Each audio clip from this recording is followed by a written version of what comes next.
Hello, Dessi stars! Cuddle up and get ready to read a gold bedtime story with me. If you're new to the Dessi Stars family, welcome!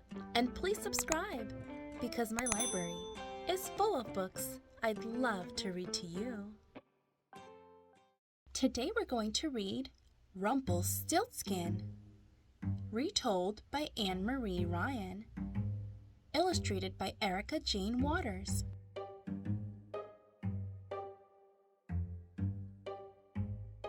Once upon a time, there was a poor miller who had a beautiful daughter.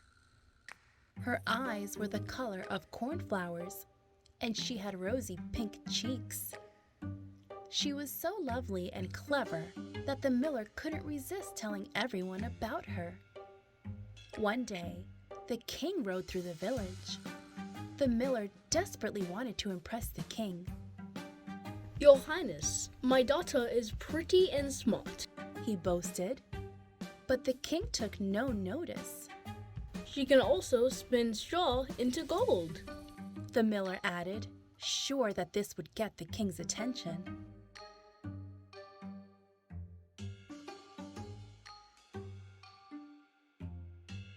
Whoa! The king stopped his horse and demanded to meet the miller's daughter.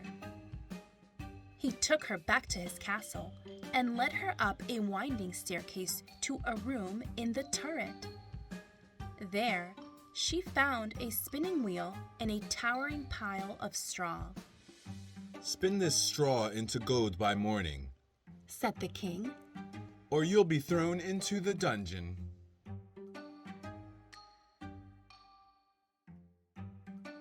As soon as the king left, the miller's daughter began to cry.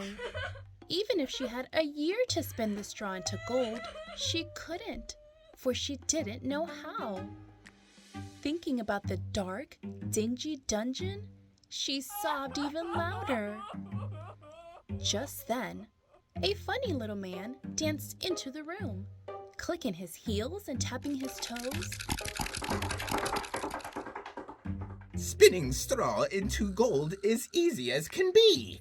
But if I do that for you, what will you give me? The miller's daughter offered the little man her necklace, and quick as a flash, he spun the straw into gold thread.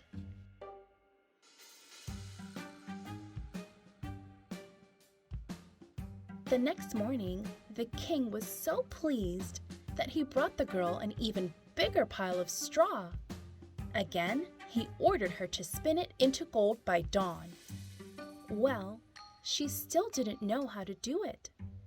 Sure that she would be dragged to the dungeon, the miller's daughter wept. And just as before, the funny little man jigged into the room.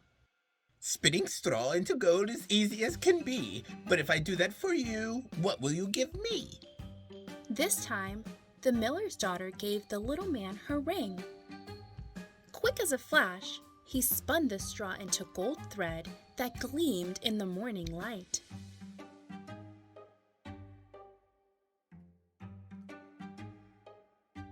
The king was delighted and wanted more. He brought the girl a pile of straw so tall it reached the ceiling. She was told to spin it into gold by sunrise. Once more, the girl cried. And the funny little man hopped and skipped into the room. Spinning straw into gold is easy as can be. But if I do that for you, what will you give me?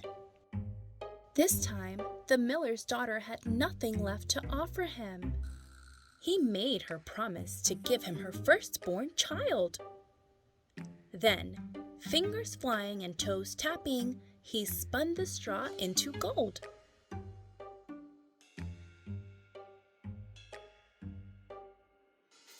The king was so overjoyed with the golden thread that he asked the miller's daughter to marry him. They held the wedding the very next day, and the miller almost burst with pride when his daughter became queen. The king and queen were very happy and the miller was poor no longer. A year after the wedding, the queen had a bonny baby boy. She had forgotten all about the little man and the promise she had made. One day, while the queen hummed a lullaby, the funny little man danced into the nursery and demanded the baby prince. "Oh, please, don't take my son," the queen begged. The little man thought for a moment. Then he clapped his hands and sang, You can keep the prince if you play my game. You've got 3 days to guess my name.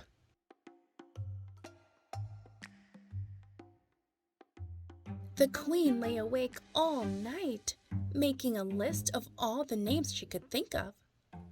That evening, the little man twirled into the nursery again. "Is your name Harry?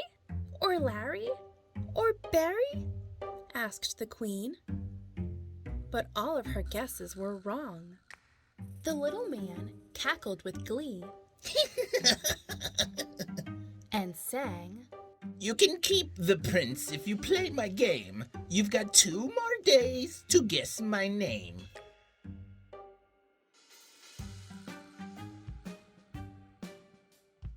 The next day, the queen sent messengers all over the land to find more names. Do you see the trail of the messengers going throughout the land to find more names? And tons of new names around the edges of the map. Then, that evening, the little man appeared again. "Are you named Tim? Or Jim? Or Kim?" asked the queen. Once again, all of her guesses were wrong. The little man hooted with delight and sang, You can keep the prince if you play my game. You've got 1 more day to guess my name.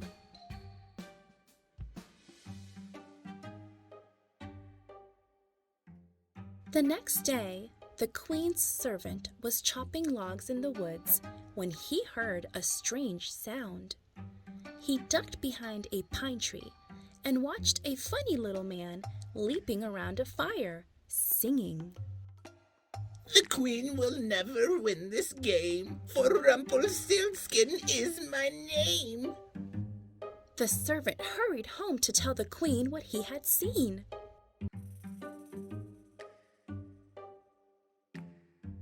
That evening, when the little man danced into the nursery, the queen pretended to think.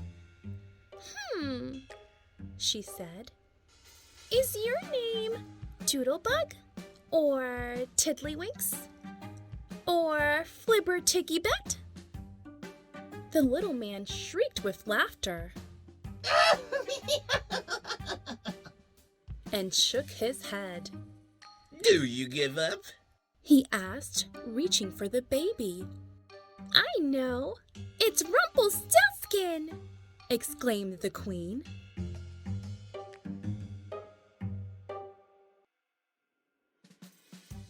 The little man's face turned as red as a beet, and he howled. Ow! What a shame! What a terrible shame! The queen knows Rumpelstiltskin's my name! Throwing himself to the floor, he kicked his feet and pounded his fist so hard that the board splintered and split. Rumpelstiltskin tumbled through the floor and was never seen again.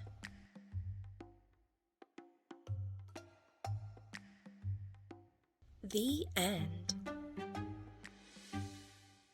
If you enjoyed this book, you too can have your own copy. Just use the link in my description box below to know where you can get it. Don't forget to like, subscribe, and share this video with a good friend. I just can't wait to read to you again. Until next time, Dessi Stars.